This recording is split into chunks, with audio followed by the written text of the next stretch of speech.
I'm not Edwin, obviously, but for some reason this is here. God, it didn't even work in the archives. I was in the library. Oh my god. But here it is, right on my doorstep. How do they even know my new address? I don't know.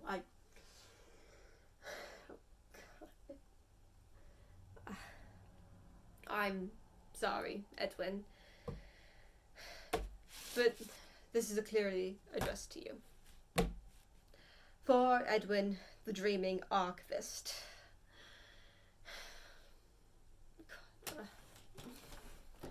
So, I'm sorry.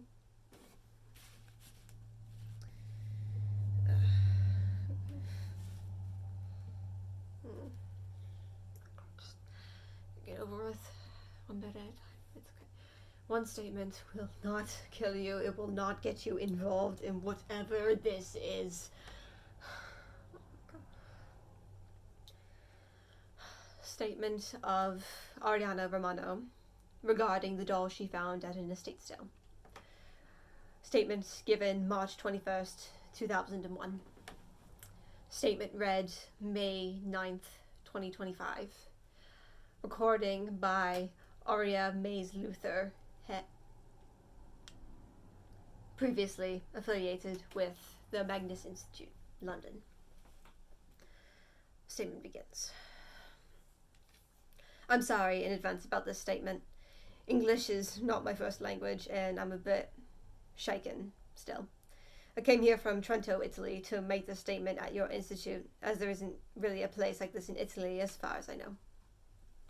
This all started a few months ago, in the beginning of January, after my friend Bianca Amato lost her nonna. They're a quite wealthy family, and most of the wealth was with her nonna before her passing. Her family held an estate sale at the old villa a few days after the funeral. The attic of the villa had been packed with things from her nonna's travels when she was younger. I've always had a fondness for old things. Estate sales, antica shops, you know? Whenever I was outside of Italy, I made sure to visit at least one before I left, to take a piece of the area with me. Something that meant something to someone once upon a time. I mainly went to this one out of respect for my friend. I wasn't that close to the rest of the Matos, and I hadn't planned on buying anything. Mainly because I was, and still am, convinced that most of their wealth was amassed from blood debts. Yes, her family might have been a part of the mafia. I don't know. I don't have any concrete proof, and I don't particularly like speaking ill of the dead, but their prior matriarch didn't have the cleanest record before her passing. That's not why I came to make the statement, though. It was what I did buy at the estate sale that brought me to this dreary institution. Walking the ground floor of the villa during the estate sale, I came across this small doll. It's about the size of my hand, with simplistic shape and painted features. The hair was a curly white, the painted eyes a soft olive green with smooth, light brown lips, and it felt like it was made of leather. It looked old, too, like maybe it had been passed down a few generations before ending up here. At the time, I wondered why they would have put it out for sale if it was so old. Something about the doll intrigued me, though, and even now I'm not sure what compelled me to buy it. It wasn't expensive, only around €7, so it's not like I was going to go into debt because of it. I think it was because it reminded me of a nursery rhyme my papa wrote for me. He wrote it in English to help me learn, and the Italian translation isn't as rhythmic. Dolls of silver, idols of gold, paper and plastic, eyes with no soul. He was a bit of a morbid man, but it did help with some words I struggled with growing up. Regardless, I bought the doll, took it home, and one would think that would be the end of the story. It would sit in my house on one of my antique shelves. That's the end. Well, I wouldn't be here if it was. You see, I go to the University of Trento to study medicine. I spent most of my day out of the house, and when I am there, I'm occupied with coursework. I didn't notice that it had started moving until around late January, and it had changed. The hair, once white and curly, was now a deep brown and longer than it was before. The painted eyes had faded from olive green to a somber brown, and the lips a smooth red instead of pale brown, and the leather looked lighter. It looked like me. When I had seen it, I was working on a presentation for my anatomy class on the cardiovascular system.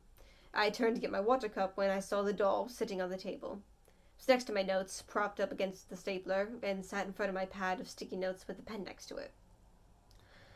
I did not put it there. The sticky notes were supposed to be in my desk drawer, and the pen was supposed to be in the cup that sat on the edge of my desk. And on the sticky note, drawn in that pen, was a heart. Not biologically correct, but one of those simple ones. That sticky notepad was supposed to be blank. I have no business being the main character in a horror movie, so I threw the doll away, put it in the bin outside of my house. Garbage collection was due for the next morning, and it'd be gone. Simple as that. Wouldn't have been that big of a loss anyways. A few euros over a dead person's creepy doll. But it came back. I don't know how, or how long it'd been in my house before I noticed it, but I noticed it on January 31st. I had just gotten back from lunch with Bianca. She was on edge. Her family was still arguing about the inheritance. Apparently, her Nona's will was unclear, to put it lightly. Most of the people that things were left to were dead or had been off the grid long enough to be considered dead, according to her, and her Nona had neglected to update it. Part of me knew not to pity her. She had everything that she could possibly need or want. Expensive car, big house, a wonderful fiancé, loads of money, and a large family that she could rely on. I never knew mine, Monterey. She was a deadbeat that left me with my papa a year after I was born. For most of my life, my papa had told me she died when I was young, but when I was old enough to understand, he told me the truth. She was an addict and a fraud, and couldn't keep up with the responsibility of a child while he worked to keep the lights on in their small house. Not that the money went to the lights. She always got to it first. He divorced her, and she didn't even try to get custody of me. Part of me is glad, but the mind always wonders what it would be like to have something you lacked. My papa got diagnosed with pancreatic cancer when I was 17, and passed a few years ago. It's one of the reasons I chose to pursue medicine. Not cancer treatment specifically, but I just felt so helpless during that time. I couldn't do anything. I saw the doll when I'd gotten home that evening on the kitchen counter. It was standing there, somehow. I've held that doll before, and there was nothing in it that could give it the ability to stand. No internal structuring, no weights, no solid or flat feet. Just paint, leather, and whatever else was stuffed inside. It shouldn't have been possible. For a while, I thought if I just paid no attention, it would go away, or I'd forget about it. It worked for a few weeks. It did try to make itself known on several occasions, but I ignored it. It knocked my pen cup over several times, and each time I stood it back up and put the pens back in it. It would hide my notebooks, too. In the kitchen cupboards, under the bathroom sink, even tried putting them in the bin a few times. I'd put it back on my desk or in my bag like it was normal. And for a while, it seemed to work. It happened less and less, like being ignored made it feel bored. By the middle of February, it stopped completely, going back to where it sat on my shelf, staring with its brown, painted eyes that were once green. I knew not to stare at it for too long. It might trigger it back into moving. I don't know how the stuff works, which is why I came here. That, and the events of the past month. I must have stared at it too long while zoning out or something, because it moved again, back into the kitchen. I went there to get myself lunch, and it was sitting in front of the cutting board. As practiced, I ignored it, moving around the kitchen and getting my food. I went to use the cutting board to slice cucumber, but when I started was when I saw the doll move for the first time. It deliberately stuck its small leather arm under the blade of the knife. It only cut off a small fraction, the tip, really, but it bled. And so did I. I don't know if you've ever had your fingers cut off before, but it isn't a pleasant experience, especially when you can't see anything cutting them. One moment you're fine, and the next your left hand is missing the top two knuckles of 4 of your fingers. The doll bled as I did, red, thick, and vile. I think this was the moment that I realized something. The doll wasn't made of leather. It was made of skin. Human skin. Skin and blood and meat. It looked like me, it bled like me, and it was me in some way. Somehow. I rushed myself to the hospital, and the doll seemed to follow me. It appeared in the passenger seat of my car, its small hand bleeding onto the seat. The doctors were able to get the finger stitched back on when I got there, and after that the doll had stopped bleeding. But it was far from finished tormenting me. It would purposely get in the way of things. Doors, cabinets, drawers, anything that could pinch a limb or cause pain. I don't know how many bruises and sores I got from this wretched thing before it made its next big move. I like to think that it was giving me a break, maybe a small taste of mercy. But I think the doll was hurting, too. It bled as I did, so it must have ached as I ached, too. Maybe it was just regaining its strength instead, preparing for the pain that it was about to cause, and the pain it was about to feel. I didn't even know what it was doing until I'd already done it. I was using scissors to cut out a diagram I had printed out at the library so I could stick it in my notebook.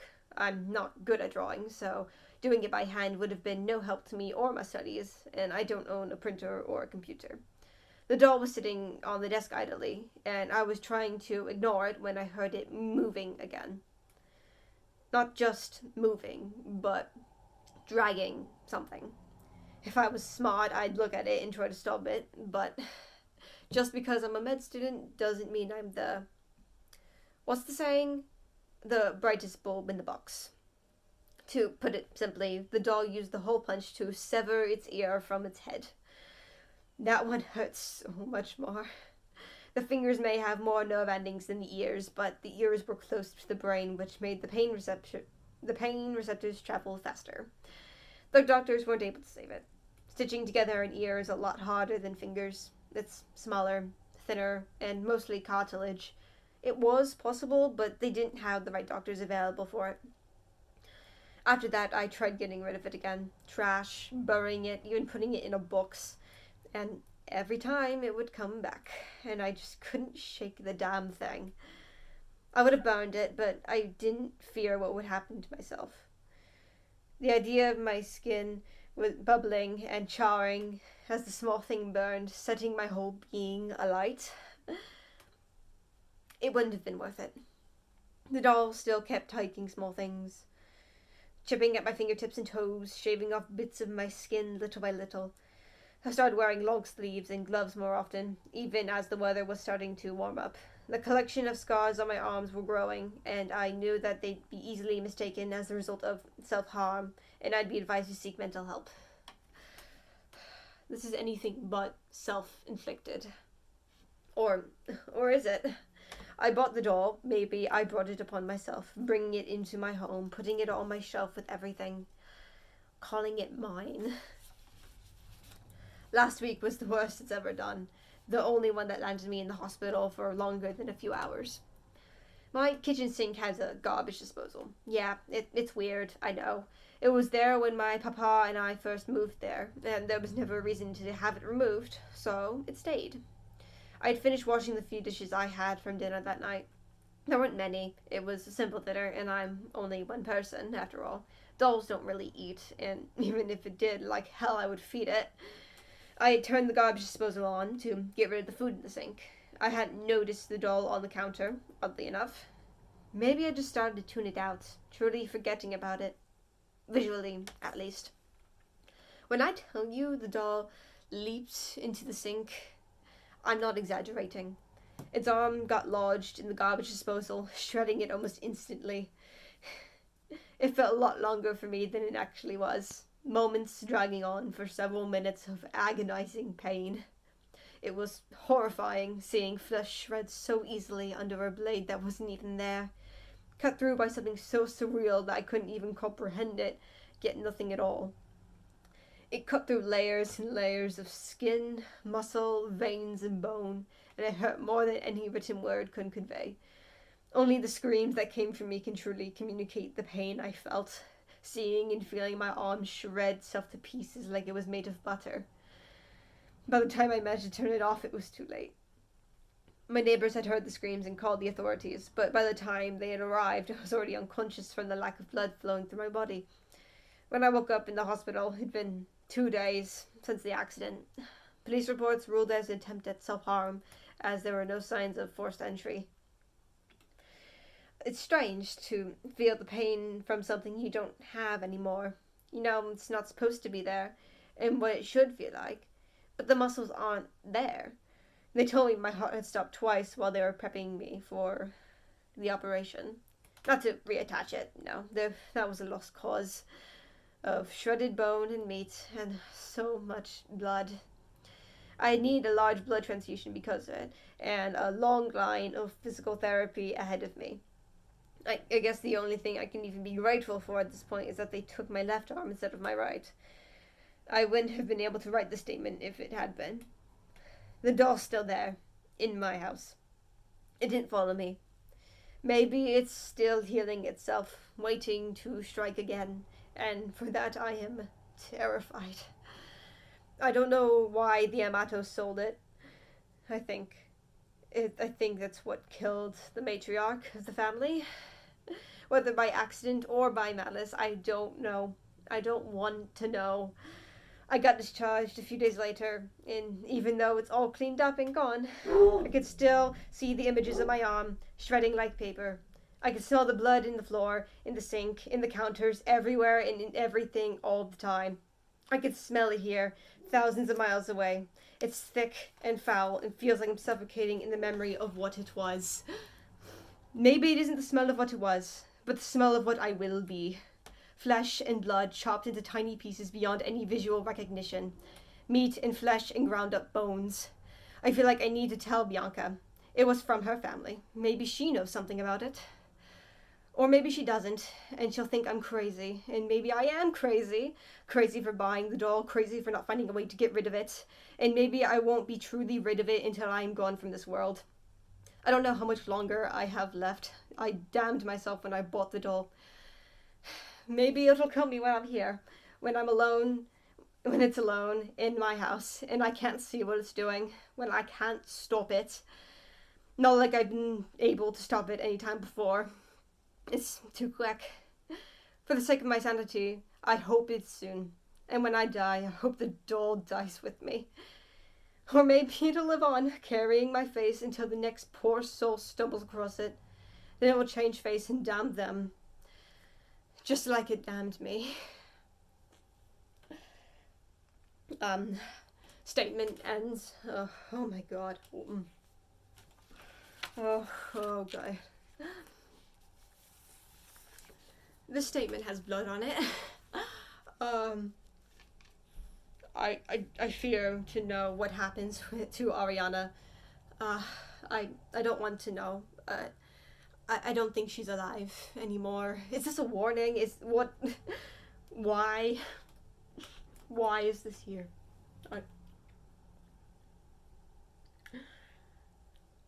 I'm sorry, Edwin. Oh my.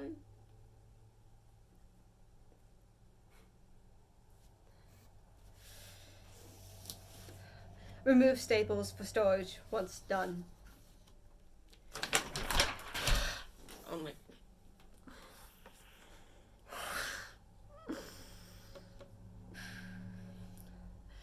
End recording. Okay, so I know that some of you are going to want to see, at least one of you is going to see, oh, what's the statement, what's the prop? It does actually have blood on it. I wanted to make it a little bit more, cinematic. And here's the file for Edwin, the Dreaming Archivist. Remove staples for storage once done. Whoever sent that was a quirky little fellow, aka me. So, yeah. Edwin, I know you like cats. Well, not Edwin, Endicott, I guess. I know you like cats. I don't have cats, but please accept images of my dogs as retribution. I hope you like this statement. It's been sitting in my drafts for like a month, and now I'm on a statement writing spree. Maybe I'll write more of these, but I think it's going to be for my own project. I think Arya has a story here that is beyond first time listener. I hope you do end up listening to those if I ever post them. Have a good day.